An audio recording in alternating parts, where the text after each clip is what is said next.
పద్మిని రాజన కార్యక్రమానికి పునఃస్వాగతం.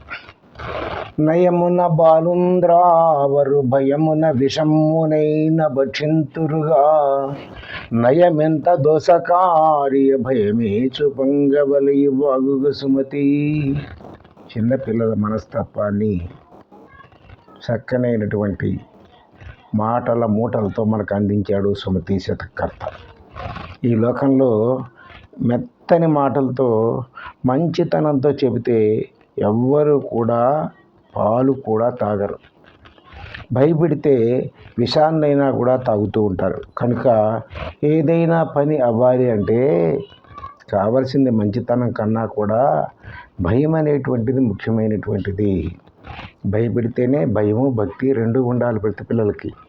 భయము లేదా భక్తి ఎట్లాగా ఉండాలా. కాబట్టి భయం తప్పనిసరి అని చెప్పి సుమతి శతకర్త ఈ విధంగా చిన్నపిల్లల యొక్క మనస్తత్వాన్ని మనకు తెలియజేశారు.